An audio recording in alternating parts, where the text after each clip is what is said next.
वचनों को अमल करते हैं, न विचार करते हैं, न समझने की कोशिश करते हैं। प्रेमी भाई बहनों, ऐसी गलती आप मत करिएगा। जो भी वचन आपको सुनाए जाए, एक एक वचन को बड़े ध्यान के साथ आप लोग सुनिएगा और समझने की कोशिश करिएगा। भाई बहनों, जिस परमात्मा ने इस दुनिया की रचना की, जो हमारा दाता है, हमारी देखभाल करने वाला है, वह कहां पर है, कैसे उस परमात्मा को प्राप्त करना पड़ेगा।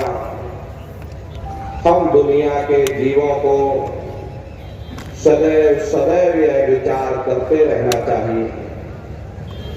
महात्मा जीवों को प्रेम से समझाते हैं कि भाई परमात्मा कहीं बाहर नहीं, वह तुम्हारी देह है, तुम्हारे वजूद के अंदर विराजमान है। अगर कोई प्रयोगशाला है जिसके अंदर जा करके हम उस परमात्मा को प्राप्त कर सकते हैं, तो वह केवल हमारा शरीर है, हमारी देह, हमारा वजूद है। इसीलिए संतों महात्माओं ने इस पंच भौतिक शरीर को नर नारायणी देह कह करके याद किया।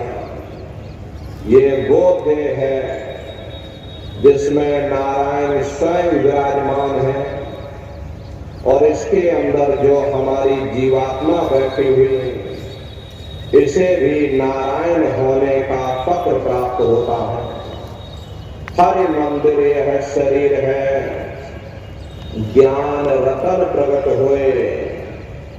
हम हरि मंदिर किसे कहते हैं?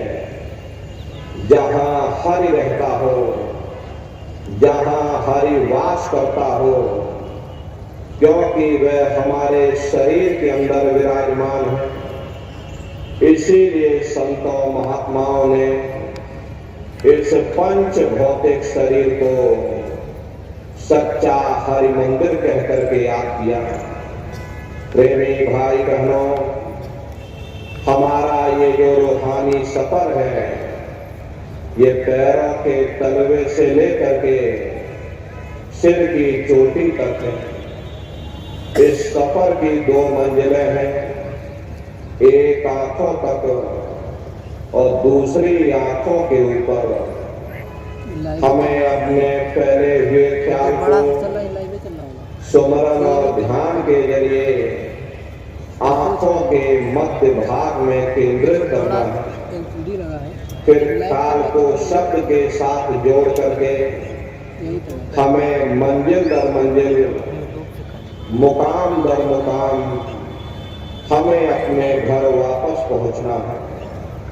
हमारे शरीर के अंदर जो रूह और मन की बैठक है, जिसे महात्माओं ने शिव नेत्र कहा, ज्ञान चक्षु कहा, तीसरा तिल कहा, मुक्ति का दरवाजा कहा, वह दोनों आंखों के मध्य भाग में है। यहीं से हमारा ध्यान उतर करके सारी दुनिया में फैल जाता है। यहाँ बैठे कभी बाल बच्चों का ख्याल आता, कभी घर के कारोबार का ख्याल आता, कभी दुकान दफ्तर का ख्याल आता।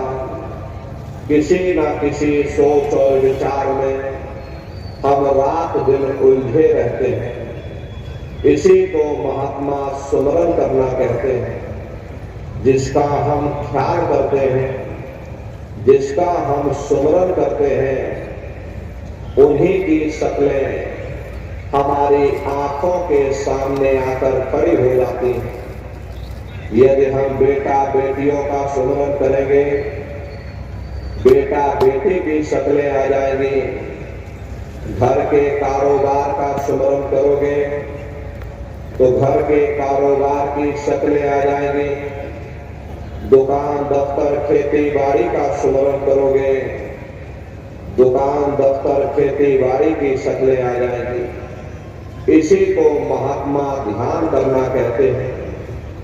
जिसका हम सुमरण करते हैं उसी का हम ध्यान भी करते हैं, और जिसका सुमरण ध्यान करते हैं उन्हीं के साथ हमारा मोह और प्यार पैदा हो जाता। इतना इन शक्लों और पदार्थों से हमारा मोह और प्यार पैदा हो जाता है कि रात को स्वप्न भी इन्हीं के आते हैं, और मौत के वक्त में इन्हीं की शक्लें हमारी आंखों के सामने आकर खड़ी हो जाती हैं। जहां आशा तहां वासा, जिधर हमारा आखिरी वक्त में ध्यान जाता है, हम दुनिया के जीव उसी रो में बहना शुरू कर देते हैं। अब सवाल ये उठता है कि कौन सी चीज हमें दुनिया में बार बार लाई? दुनिया का मोह लाया, दुनिया का प्यार लाया। ये किसने पैदा किया? दुनिया के सुमरण और ध्यान ने पैदा किया।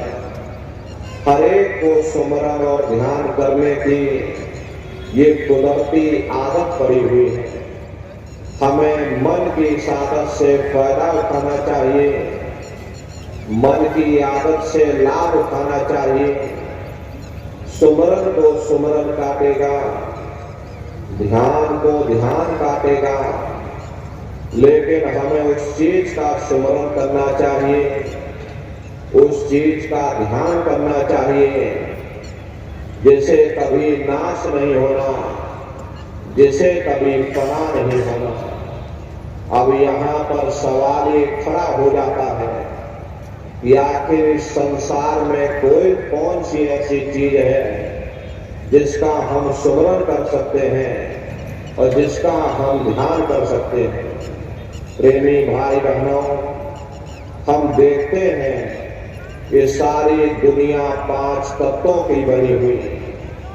जल, पृथ्वी, अग्नि, वायु, आकाश, हर एक के अंदर कोई ना कोई तत्व मौजूद है। पहली श्रेणी पेड़ पौधों की आती है जिनके अंदर पानी का तत्व मौजूद होता है।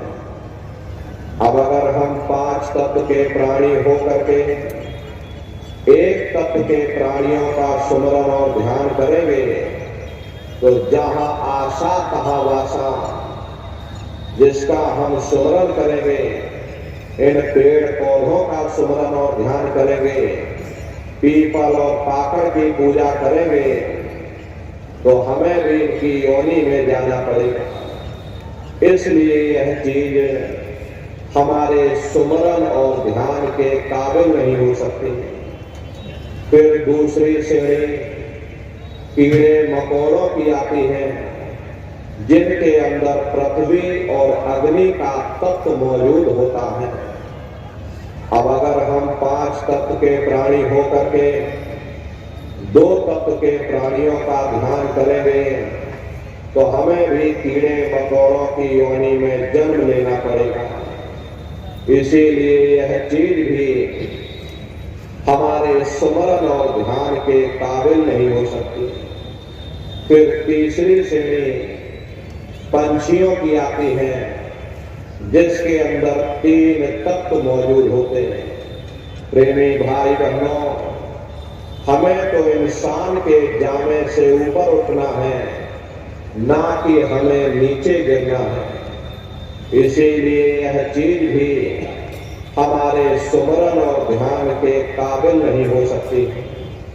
फिर चौथी श्रेणी चौपाए जानवरों की आती है जिसके अंदर बुद्धि नहीं होती। अब अगर ये बुद्धिमान मनुष्य बुद्धिहीन प्राणियों का ध्यान और सुमरण करेगा तो फल स्वरूप हमें भी भाई बहस प्रेमी भाई बहनों इन जानवरों की योनि में जन्म लेना पड़ेगा। हमें भी गाय भैंस गधा और घोड़ा बनना पड़ेगा। इसीलिए यह चीज भी हमारे सुमरन और ध्यान के काबिल नहीं हो सकती है। फिर पांचवी श्रेणी स्वयं इंसानों की आती है, जिसके अंदर पांचों तत्व मौजूद होते हैं। अब इंसान का ध्यान करे तो क्यों करे, जब ऐसे युग और समय में हर किसी इंसान को समान अधिकार प्राप्त हुए हों, समान मौलिक अधिकार प्राप्त हुए हों, तो कोई इंसान किसी इंसान का ध्यान क्यों करे। यहां पर आकर के हम बड़े सोच और विचार में फंस जाते हैं